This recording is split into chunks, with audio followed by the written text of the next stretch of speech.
Snark Squad. Babes. It's Wednesday evening. The midpoint of the week. And babes, we are here. The spiked lemonade. In our bellies. And babes, we are ready. We hope you all had an amazing day. And babes, we hope a rich man is in your DMs. Your Botox is settled. And your vibes are chill. Let's be clear. This spiked lemonade was needed. Because babes, we need to talk. We really do. Because I went to therapy this week. Oh my gosh, wait, yes.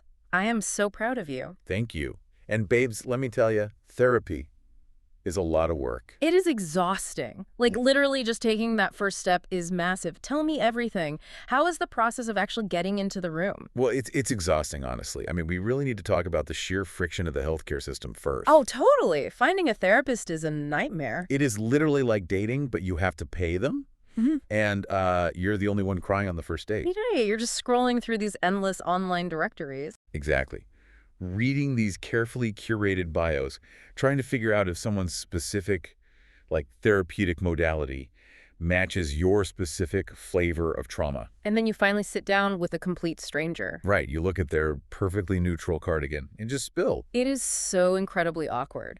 You're just looking at this person with their clipboard like, hi, here is every irrational thought I've had since the 7th grade. Please fix the plumbing in my brain. Literally.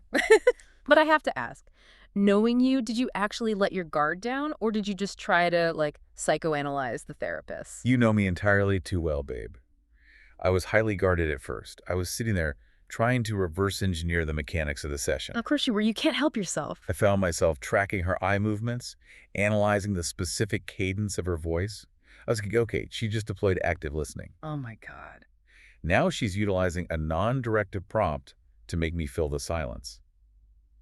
I was treating my own mental health like a structural engineering problem I needed to solve. Rather than an experience you actually needed to feel, which is such a brilliant defense mechanism, right? Oh, absolutely. Because if you turn the emotional experience into an academic exercise, you don't actually have to feel the vulnerability. But wait, how did she get past that? That is exactly what we unpacked. Yeah. She totally called me out on it. Yeah. She recognized that I use intellectualization as a shield. Wow, good for her. I love her already. Right.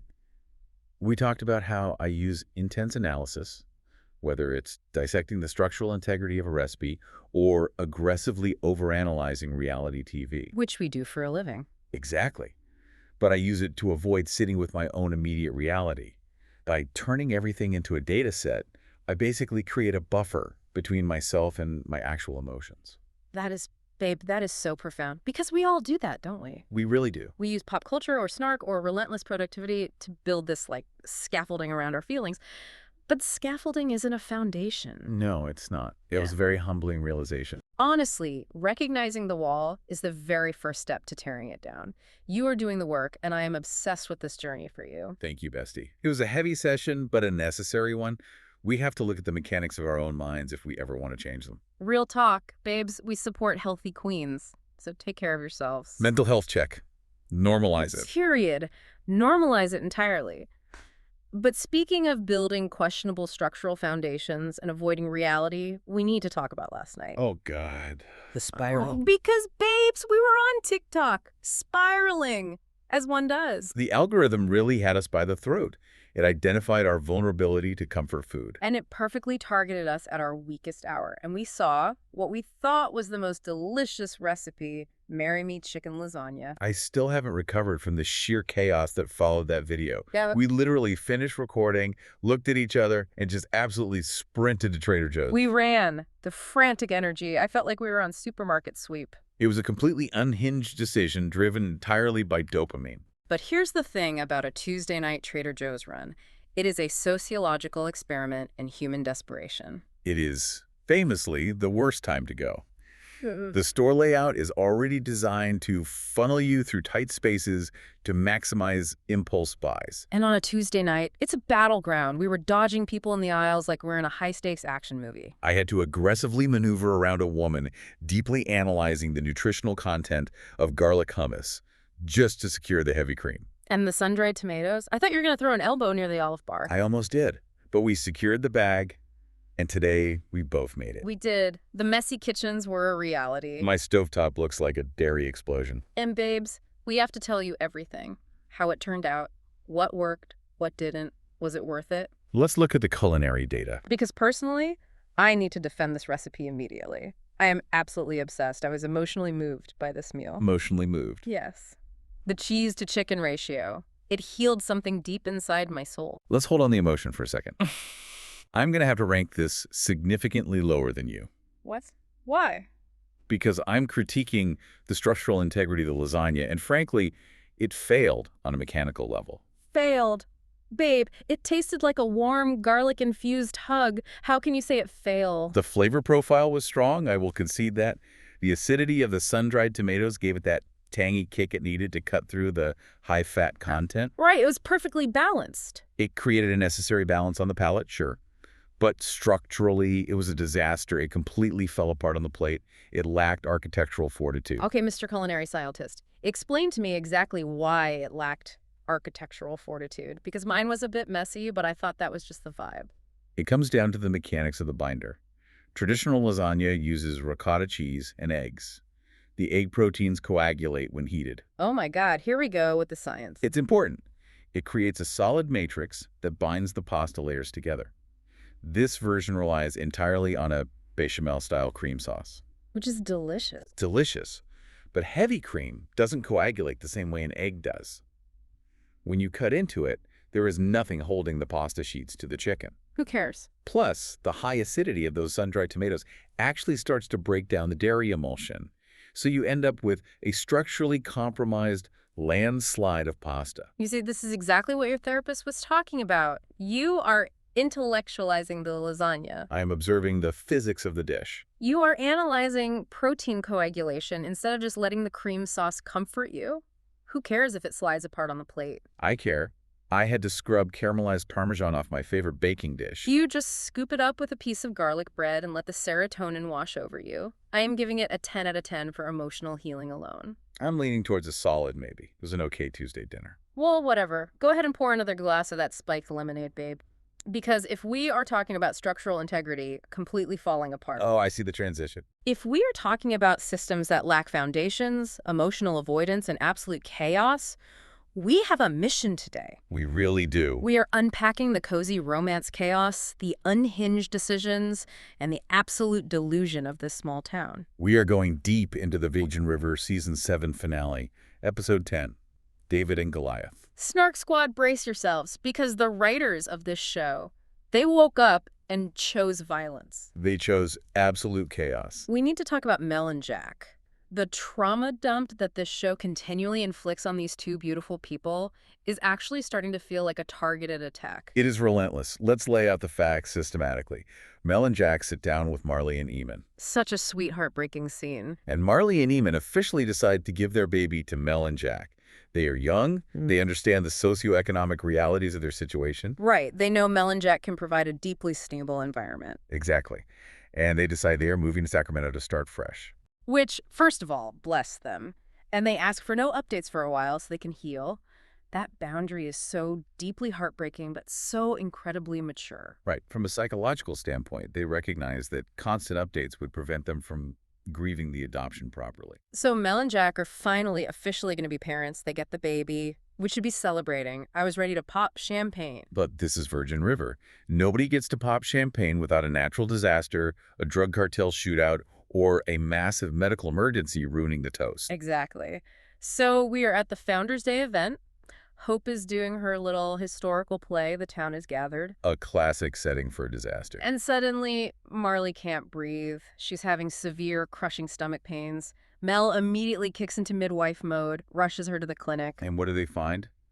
Polyhydramnios. Mm-hmm. Excess amniotic fluid. Which is terrifying. Right, which is an immediate red flag. Let's Yeah. explain what that actually means mechanically, because the show totally glosses over it. Okay, doctor, break it down. Amniotic fluid isn't just water. In the later stages of pregnancy, it is primarily made up of fetal urine. Ew, but okay, science. The baby constantly swallows the fluid, processes it, and excretes it. It is a closed-loop plumbing system. Right, so if there's too much. If there is excess fluid polyhydramnios, it usually means the baby isn't swallowing properly, which points to a severe anatomical or neurological defect. That is literally my worst nightmare. And here is where the town's absolute lack of medical infrastructure comes back to bite them. It is glaringly obvious. Mel's clinic is basically a wooden cabin with some band-aids, a stethoscope, and an outdated ultrasound machine. They do not have the high-tech diagnostic imaging equipment needed. Precisely. So Doc has to swallow his immense pride. He calls up his rival, Dr. Hayes from Grace Valley, and asks to use their state-of-the-art mobile clinic. It's a huge moment of character growth for him, choosing emergency medicine over his own ego. And thank God he did, because they get Marley into the mobile clinic, they do the high-resolution scan, and they discover the baby has super-inferior ventricles. I literally paused the TV and just started sobbing. Why? Why can't Mel and Jack just go to a pumpkin patch, pick out some gourds, and be happy? The writers rely on compounding trauma as an engine for the narrative. They can't let him rest. It's sick. It's a sick game. But let's look at the medical reality of super-inferior ventricles. It is an incredibly rare congenital heart defect. What does it actually mean? In a normal human heart, the two lower pumping chambers, the left and right ventricles, sit side by side. The right pumps depleted blood to the lungs. The left pumps oxygen-rich blood to the body. Right, they work together in sequence, like a normal engine. Exactly. But super-inferior means they are stacked vertically one on top of the other. The plumbing is completely crossed. Oh, God. The heart struggles to pump blood efficiently, which creates a cascade of physiological failures, Right. including the inability to properly absorb that amniotic fluid we were just talking about. It is a massive, life-threatening crisis that requires immediate, highly specialized pediatric cardiothoracic surgery, which makes it so much more devastating when Marley gives them an out. She did offer to take the baby back. When they get this horrific news, Marley apologizes. She looks at Mel and Jack and says they don't have to go through with the adoption if it's too hard. A very heavy burden to place on a teenager. But Mel and Jack, bestie, they are rocks. They do not hesitate. Jack says, "We are the people who do the hard things, and we need to bet on our son." I lost my mind. The unconditional love. It's a deeply emotional sentiment, but analytically speaking, we need to address the medical realism of what happens next, or rather, the complete lack thereof. Oh boy, here we go. You're going to ruin the delivery scene, aren't you? I have to. Because the birth plan changes immediately. They have to induce Marley at Cedars-Sinai in L.A., where Mel still has privileges, and then transfer the baby to Children's Hospital L.A. Yes, so they get to Cedars, they induce, and Marley has the baby. But before we get to the surgeon twist, which made me gasp, we have to talk about the delivery scene. Oh, you mean the scene that sent the internet into an absolute tailspin? Because the medical negligence on display was staggering. I am so glad you were bringing this up. I was too busy crying over the tiny baby being whisked away in the incubator to notice it at first. Oh, I noticed it immediately. Once you pointed it out, I couldn't unsee it. Tell the squad what happened. Let's review the tape. Marley delivers the baby. The neonatal intensive care team rushes in, scoops up the newborn, and heads for the ambulance. Okay, all normal so far. And Mel, who's a highly trained nurse practitioner and a certified nurse midwife, literally just turns around and walks out of the room to follow Jack. She just leaves. She leaves Marley lying on the delivery bed. She completely ignores the third stage of labor. She did not deliver the placenta. I am screaming. That is so messy. She just left her there. Like, congrats on the baby, Marley. Hope you don't hemorrhage. Bye. It is wild. This is why it's so frustrating from a writing standpoint. Once the baby is out, the uterus needs to contract to shear the placenta off the uterine wall. Right, to expel it. Exactly. If the placenta remains inside, the uterus cannot clamp down on those massive blood vessels. The mother will suffer postpartum hemorrhage and can literally bleed to death in minutes. That is a critical medical emergency. As a midwife, Mel's primary legal and ethical duty in that exact second is to Marley's physiological stability. It is entirely jarring and unrealistic, as if Marley is just gonna hop up, put on some sweatpants, and walk out to get a coffee at the Starbucks downstairs. They sacrificed medical logic for narrative pacing because they needed to set up the jump scare in the waiting room. The ultimate jump scare. Okay, so Mel and Jack are standing in Children's Hospital LA. They are terrified. They are waiting for the pediatric cardiothoracic surgeon to arrive. The tension is high. And who walks through those double doors holding the chart? Dr. Eli Kelly, played by Austin Nichols. A stunning contrivance. Mel's incredibly handsome, incredibly arrogant ex-boyfriend from her time working with Nurses Beyond Borders. I literally threw my phone at the couch. I have to ask you, looking at the mechanics of television production, is this not the ultimate reality TV producer move? It is so messy. It is literally the equivalent of a producer on a dating show bringing your toxic ex into the villa right when you were about to propose to your new partner. It's diabolical. It is. You're finally getting the family you have bled and cried for. Your child is fighting for his life. Your emotional defenses are totally stripped away. And the man holding the scalpel is your ex. The man who holds your child's life in his hands. But I have to admit, I am secretly living for the drama. It is brilliant soap opera writing. It is perfectly calculated chaos. Why do you think they brought him back specifically in this capacity? Because think about it. Mel has never really had a man from her romantic past invade Virgin River before. We've had flashbacks of Mark, her late husband, sure. But Mark wasn't a threat to her current relationship. Right, that was about grief and mourning. He was a ghost. Dr. Eli Kelly is a living, breathing, gorgeous ex-boyfriend who is now the literal savior of her child. It creates this massive emotional debt. How do you not feel deeply connected to the man who saves your baby's life? You're exactly right. It builds an immediate trauma bond, and it completely scrambles the power dynamic between Mel and Jack. Oh, Jack is going to hate this. Jack is used to being the savior in Virgin River. He's the guy who builds the cabins, fights the bad guys, rescues people from the woods. But in this hospital in L.A., Jack is powerless. He cannot fix a super inferior ventricle. Eli is the only one with the power. Mm-hmm. It is going to emasculate Jack and create massive friction. The psychological warfare of it all. And it brings us to the causal link of this entire episode. Yes, back to the town. Because of this baby's heart defect, because Doc had to use Dr. Hayes's mobile clinic to save this newborn's life, Doc has a massive paradigm-shifting realization. He finally wakes up. He looked at the data, he looks at the near miss with the infant mortality, and he realizes that Virgin River's medical facility is dangerously inadequate. It is a relic of the past. Exactly. So he makes a decision. He decides, very rationally, to partner with Grace Valley.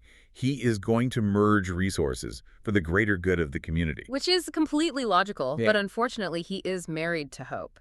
And logic does not apply to Hope. Let's talk about the delusion because it is unparalleled. Unparalleled. Hope has just spent the entire Founders Day event putting on this historical amateur community theater play to get petition signatures. And what is the petition for? To explicitly ban Grace Valley and big businesses from coming into town. She is fiercely protective of their isolation. She is on an absolute crusade against modernization. So Doc comes home. He is exhausted. He just saved a newborn from heart failure. Right. He's a hero. He tells her, hey, I used the Grace Valley tech to save a baby today, and I think we need to permanently partner with them to save more lives. And what does Hope do? Does she exhibit any empathy? Does she say, wow, thank goodness that baby is okay? No. She goes absolutely nuclear. She doesn't even acknowledge the baby. She accuses Doc of betraying her. She accuses him of deliberately undermining her petition. And she literally kicks her husband out of their home and tells him to go sleep at the clinic over a medical partnership that saved an infant's life. It is staggering narcissism. She takes a life-saving medical infrastructure choice, a macro-level community healthcare decision, and she processes it entirely through the micro lens of her own ego. And then her coping mechanism kicks in. Oh, this was the wildest part of the episode. She decides she needs to punish him. So she grabs her father, Vernon's ashes, in an urn, and she runs straight to the house of her ex-husband, Roland. The audacity, the sheer unadulterated audacity of running to your ex the literal second you have a fight with your current husband. It's manipulative. She shows up at Roland's door, handing him these ashes, throwing a massive pity party. She is crying about how all men betray her. She builds this entire narrative of victimhood. Doc betrayed her today. Her dad betrayed her years ago. Roland betrayed her in the divorce. And here is where the history of the town completely fractures. Roland, seeing her in this vulnerable, emotionally volatile state, decides to drop a massive truth bomb. He rewrites her entire reality. He tells her the truth about McRae Timber. Bestie, break down the timber business drama because this was wild. For decades, Hope believed that her father didn't give her the family timber business because she was a woman. Or because he didn't believe in her. She thought he maliciously handed it over to Roland, her husband, and that they conspired to cut her out of her legacy. Right, she built her entire identity around this grievance. But Roland reveals the actual economics of the situation. He tells her that McRae Timber wasn't a thriving legacy. The company was completely, catastrophically bankrupt. It was drowning in debt. My jaw was literally on the floor. Her dad and Roland didn't steal it from her. They secretly sold it off and liquidated the assets together, specifically to save Hope from inheriting a massive, life-ruining financial burden. For decades, she thought these men conspired to take her power away, but they were actually protecting her. It completely changes her understanding of her father. But let's pause. Is it actually protection or is it financial infidelity? Oh, that is a great question. Because it happens in real life all the time, particularly with older The generations. patriarch of the family hides the financial ruin to maintain the illusion of stability and success. It's a form of toxic chivalry. Toxic chivalry, yes. They think they are protecting the women in their lives by withholding the truth, but what they're actually doing is infantilizing them. They denied Hope the agency to help save the company, or at least the agency to understand her own family's reality. That is such a brilliant way to phrase it, but Hope doesn't see it that way. She is just overwhelmed by the realization that her dad loved her. And what do? They take the urn, they go down to the river in the middle of the night, they spread her father's ashes in the water, and Hope is just weeping in Roland's arms. Roland is holding her, telling her he still loves her. Doc is sleeping on a cold exam table at the clinic, and Hope is literally in the arms of her ex-husband. It is a spectacular mess. I was observing the community reactions to this, and the consensus was swift and brutal. One viewer summed it up perfectly. Doc and Dr. Hayes together help save a baby's life, and Hope makes it all about her. Maybe you're the damn problem, Hope. Seriously. I mean, I try to be empathetic. Trauma makes you irrational, babe. When your core belief about your family is suddenly shattered, your amygdala takes over and you act out. But she created this entire crisis out of thin air. She really did. And we already know the showrunners are hinting that next season is going to feature Hope pumping the brakes and reevaluating her life with Doc given this new information. Are we genuinely getting a senior citizen love triangle? It absolutely looks like it. A geriatric love triangle fueled by municipal zoning disputes and historical timber rights, only in Virgin River. Incredible. But we have to move from the seniors to the absolute, undeniable mess that is Bree and Brady. Let's lay it out structurally. Bree and Brady wake up together after their steamy motorcycle reunion the night before. They are in the afterglow. Yes, and Bree, ever the analytical lawyer, says she wants a reset. She wants to date again intentionally, start fresh, and apply what they've learned from their past toxic cycles. Which on paper is so healthy. We love a growth mindset. She is trying to bypass the trauma bonding and establish a solid foundation. They decide to go to the Founders Day event together as a couple.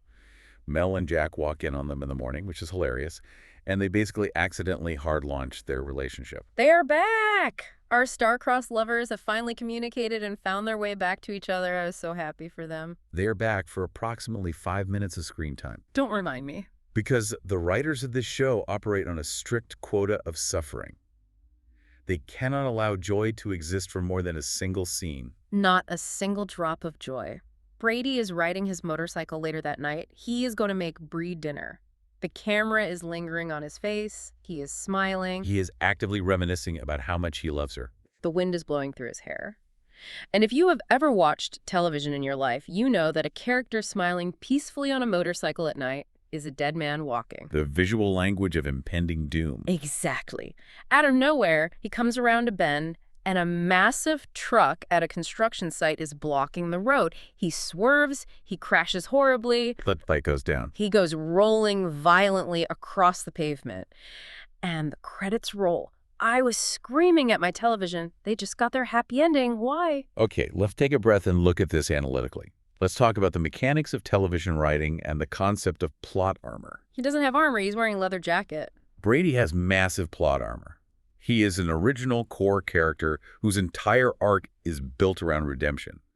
There is absolutely no narrative sense in killing him off in a random vehicular accident. You were so clinical about this. The man was bleeding on the asphalt. Statistically, in these types of dramas, this crash is a plot device, not a fatality. Was it really that bad of a crash, though? It was a terrifying crash. If we analyze the physics of the crash shown on screen, it was highly underwhelming. He didn't T-bone the truck. He didn't go flying over the handlebars into a ravine. Okay, fine. He essentially laid the bike down on its side and skidded. It looked like he just kind of rolled out of it. He will have road rash, maybe a fractured clavicle to milk some sympathy from Bree, but he is going to be fine. I hate when you use logic to ruin my emotional spirals. But fine, assuming he survives, what does this crash actually mean for the narrative going forward? Is this going to be the wake-up call that inspires him to get off the bike and get serious? Highly unlikely. Stability doesn't drive viewership. No, it doesn't. This crash is going to breed more drama because it makes him vulnerable right when new variables are being introduced. We know from the casting updates that Mike the Kappa is technically out of the picture right now. Oh, thank goodness. But Bree is slated to help Clay find his missing sister Layla next season. Oh, no, no, no, no. I see exactly where this is going. Proximity breeds romance in this town. It is a fundamental law of Virgin River physics. You don't just help a handsome man find his missing sister without accidentally falling in love with him while poring over maps in a dimly lit bar at 2 a.m. Exactly. Trauma creates intimacy. I am predicting that while Brady is recovering from his fractured clavicle and feeling insecure about his ability to protect Bree, Bree is going to be spending hours on the road with Clay. They're going to share deep, emotional conversations. Proximity will breed a brand new, incredibly messy love triangle for Bree. It's a recipe for absolute disaster. Protect Bree at all costs. She just wants to practice law and drink wine.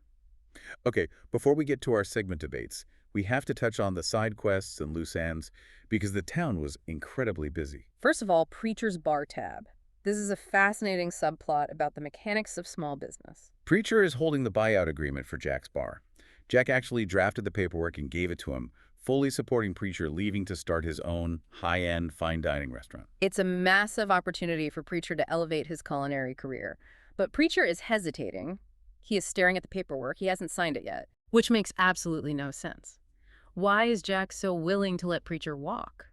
Jack is being a supportive friend, sure, but from a business perspective, it is financial suicide. Let's analyze the division of labor. What does Jack actually do? Exactly. Jack pours an occasional beer, but mostly he is off having a psychological crisis in the woods, or rescuing someone from a burning cabin, or dealing with his infinite number of complicated exes. Preacher is the one managing the inventory. Preacher is doing the payroll. Preacher is cooking 5-star meals out of a pub kitchen. Preacher is literally fighting drug cartels in the parking lot to protect the establishment. If Preacher leaves, Jack's bar is going to fold in a week. To use your earlier analogy, Preacher is the structural integrity of that establishment. He isn't just the drywall, he's the rebar inside the concrete. That is a perfect way to describe him. Without him, Jack is just pouring wet cement and hoping it holds. Preacher's hesitation to sign the papers is likely driven by his subconscious realization that Jack will fail without him. Such a good point. He feels guilty for abandoning the sinking ship. Speaking of people leaving Mike and Victoria, they kiss at Founders Day, but Victoria is going back to L.A. And we know Mike isn't coming back either, right? They're clearing the narrative deck. And Charmaine, also out. After spending what felt like an eternity pregnant, she was hiding with her twins at Grant's apartment after the shootout, and now she is taking a break from the town entirely. Good for Charmaine. She has been pregnant since the Obama administration. She deserves to take her twins and rest in a different zip code where people don't get shot at community picnics. And finally, we have to acknowledge a rare moment of actual functional health, Lizzie and Denny. This was a genuinely well-handled storyline. Yeah. The show tackled Lizzie's postpartum anxiety, and they did it with surprising nuance. It was so refreshing. PPA is often overshadowed by postpartum depression, but the hypervigilance, the intrusive thoughts, the inability to let anyone else hold the baby, it was portrayed very realistically. She didn't just suffer in silence. She spoke up, she consulted Doc, she found medication that works for her brain chemistry, and she's feeling better. She even reached a point where she felt secure enough to let Hope watch baby Coco so she and Denny could actually go enjoy Founders Day. It demonstrated that psychiatric medication is a valid and effective tool, which is a great message. We love a medicated, thriving, boundary-setting queen. It was the only part of the episode that didn't make me want to scream into a pillow. But now it is time. We have laid out the evidence. We need to break this down officially. Let's move into our segments. Yes. Segment 1. Most romantic moment. We asked the hard question. Did anything in this finale actually give love, or was it all just chaos, manipulation, and trauma bonding? Discuss. I am taking the floor first because I am deeply passionate about this. The most romantic moment, without a shadow of a doubt, was Mel and Jack deciding to adopt that baby, even after the devastating heart defect diagnosis. A bold choice, given the sheer volume of medical trauma involved. Some might argue it's a trauma response rather than romance. But that's exactly why it's the pinnacle of romance. Let's talk about the reality of love. It is so easy to love someone or a concept of a family when everything is perfect. When the baby is healthy and the nursery is painted. Right. But they get hit with a catastrophic reality. Their son is going to need immediate open heart surgery. He will likely have lifelong cardiac issues. The bio parents offer to take the burden back. Mel and Jack could have walked away. They had an ethical out. And they don't even blink. Jack looks at her and says, we are the people who do the hard things and we need to bet on our son. It is very Hallmark. Yeah. It hits all the emotional beats. That is true, unconditional love. Romance isn't just candlelit dinners. Romance is looking at a terrifying, financially ruining, emotionally devastating future, holding your partner's hand and saying, we choose this. I hear your argument. I really do. That gave me absolute chills. It is the definition of stability in chaos. But I am going to have to pivot, because analytically speaking, the most romantic thing in this entire episode was Roland. You cannot be serious. Yeah. Roland, the man who lied for decades. Think about the mechanics of what he did. Roland kept a massive, humiliating financial bankruptcy secret for decades, just so his ex-wife wouldn't feel bad about her dead dad. But that's lying. Let's look at the psychology of the male ego. Most men would immediately throw the father-in-law under the bus to save their own reputation, but Roland didn't. Because he's a manipulator. He let Hope hate him. He let her think he was a greedy, backstabbing, misogynistic villain who stole her legacy. He took all of her vitriol, her anger, and her public scorn for years, just to protect her from the reality that her beloved father's timber business was a complete failure. But that is deeply toxic. That is the toxic chivalry we were just talking about. He completely removed her agency. He treated her like a child who couldn't handle the truth about a ledger. Is it toxic? Yes. Does it violate modern standards of financial transparency in a partnership? Absolutely. But is it romantic? In a deeply unhinged, classic literature martyr kind of way. Yeah. Oh my God, you are unhinged. He carried the burden of that secret. He sacrificed his own reputation in her eyes so she could keep her daddy issues pristine. That is a wild, almost Shakespearean level of dedication to an ex-partner. You are absolutely sick for that analysis, but I kind of see the twisted logic in it. It's giving messy mid-century devotion. Okay, let's pivot to segment 2. Yeah. Most delusional decision. Who made the worst call this episode? Break down the mechanics of the stupidity. Oh, this is easy.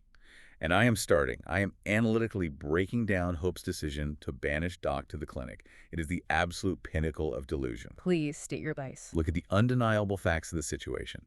Doc Mullins made a highly rational, life-saving medical infrastructure choice. He is a physician. He took an oath to do no harm. A literal oath. He put his massive ego aside, he teamed up with his historic rival, and he utilized superior technology to correctly diagnose a super-inferior ventricle defect in a newborn. He literally saved Mel and Jack's baby from dying. He did. He comes home to report this objective triumph to his wife, suggesting that maybe their town shouldn't be operating medically in the 19th century anymore. And Hope, she takes this as a personal attack on her amateur community theater petition. How dare you use modern diagnostic imaging to save a child's life when I am trying to keep a generic coffee shop chain out of town? Exactly. The delusion is unparalleled. She completely centers herself in a medical emergency that has absolutely nothing to do with her. She makes it a referendum on her marriage. Over a petition. And to punish him by making an elderly man sleep on an examination table at the clinic. It is unhinged, narcissistic behavior. It is so bad. It is a masterclass in missing the point. But bestie, I have to argue that the worst call, the most genuinely delusional, biologically unsafe decision was Brady. Getting on that motorcycle. We're going back to the crash. I'm going back to the crash. Because he is literally a main character in a small-town drama show. Getting on a motorcycle in Virgin River is basically a death wish. Has he never watched a soap opera? Has he never read the script of his own life? He lacks genre awareness. Let's look at the facts. You are finally happy. You just had an amazing restorative night with the girl of your dreams. You are riding into the sunset to make her dinner. Do not get on an exposed two-wheeled vehicle. The statistics don't favor him. Take a sedan, walk.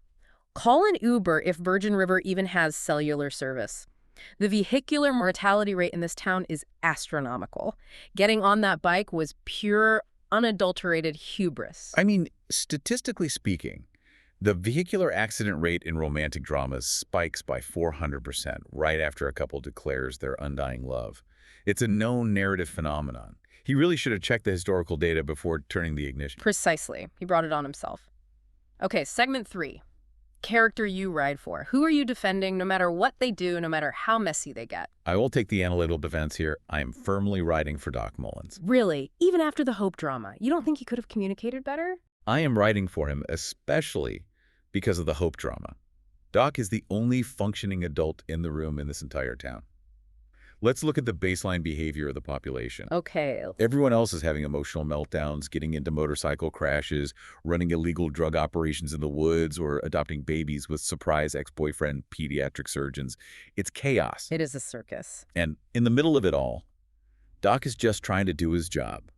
He correctly diagnosed a massive, obscure heart defect under extreme pressure. He swallowed his pride to work with Dr. Hayes. He took Hope's unhinged, irrational yelling without fighting back or escalating the situation. That takes patience. He is holding the structural integrity of this entire town together with medical tape, sheer willpower, and endless patience. I will defend Doc to the end. Okay, I respect the logic. He's the anchor. But for me, emotional loyalty all the way. I don't care about the logic. I'm writing for Bree. Protect Bree at all costs. She has had a rough go, but is she making the smartest choices? A rough go. That is the understatement of the century. Let's review what she has survived. She survived a deeply traumatic sexual assault. She survived an unhinged stalker holding her at gunpoint in her own home literally a few episodes ago. The stalker was a lot. She has dealt with her brother's constant drama, and through all of it, she is trying her absolute best to set healthy boundaries. She initiates the reset with Brady because she recognizes that their passion is toxic without a foundation. She is attempting to implement healthy protocols, yes. And what is her reward from the universe? Her boyfriend is currently bleeding on the pavement, likely fracturing multiple bones, and she's about to be roped into a dangerous search for a missing person with a handsome new guy, which will inevitably lead to more emotional confusion. The emotional damages are certainly stacking up. She just wants to drink a glass of Cabernet and practice law and peace. I am defending everything Bree does in Season 8, even if she makes terrible romantic choices, because the writers owe her massive emotional damages. The liability is huge. Which leads us perfectly into segment 4. Would you live in Virgin River? Let's be brutally honest. Knowing everything we just discussed, are we packing our bags, buying a cabin, and moving to the woods? Or are we staying in the city? Okay, bestie, I'm going to confess. I am deeply, profoundly seduced by it. Are you out of your mind? Let me explain.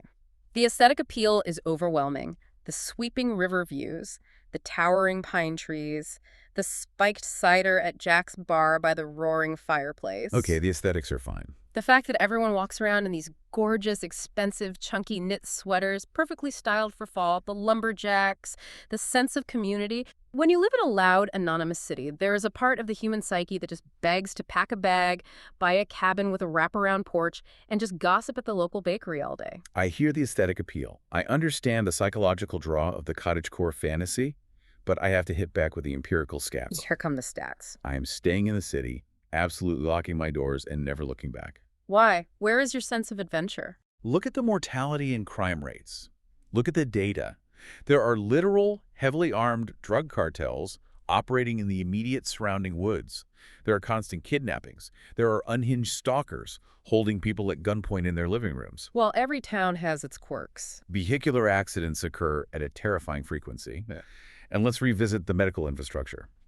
You cannot safely have a baby in this town without a catastrophic complication.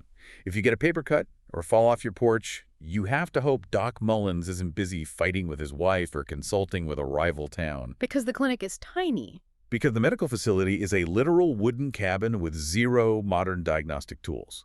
The city is safer. We have level 1 trauma centers. We have police departments that aren't just one guy named Mike. We do not have cartels laundering money through the local glamping site. Okay, when you list it out chronologically and forcefully like that, it sounds like we are recapping a true crime documentary, not a romance show. Because it basically is a true crime documentary. Yeah. Beneath the chunky knits and the hot cocoa, it is a hardcore wilderness survival show. Okay, fine. You have successfully intellectualized the charm right out of it. Maybe I'll just visit for a 3-day weekend.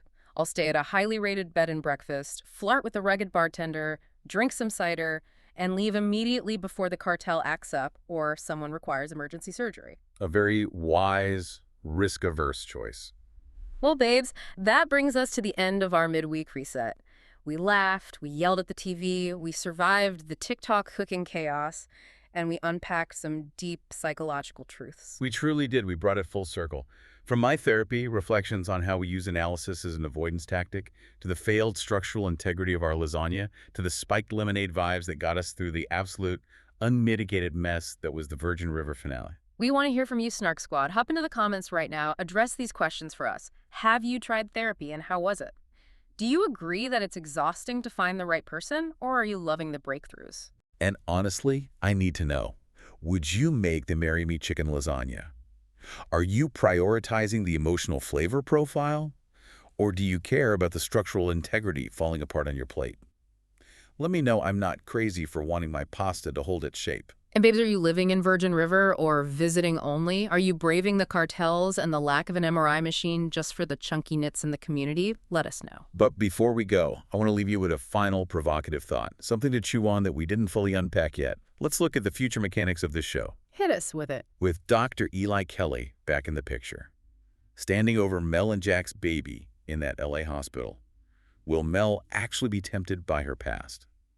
When you are stripped down to your most vulnerable and your ex is the one holding the power to save your family, does that rewrite your romantic history? That is so evil. Or is this just the universe testing her and Jack's perfect romance one last time, forcing them to confront their insecurities before they finally get peace? It's brilliant, but it's evil. Bringing the ex back when she is most vulnerable, when Jack is entirely powerless to help. I am absolutely terrified for season 8. As you should be. Please remember to rate, review, and subscribe. Send us your submissions and your hot takes. And send this to your cozy friend who loves romance, because they desperately need this debrief. Thank you, Snark Squad, for spending your Wednesday with us. Stay grounded, stay delusional, and we'll see you on the Snark side.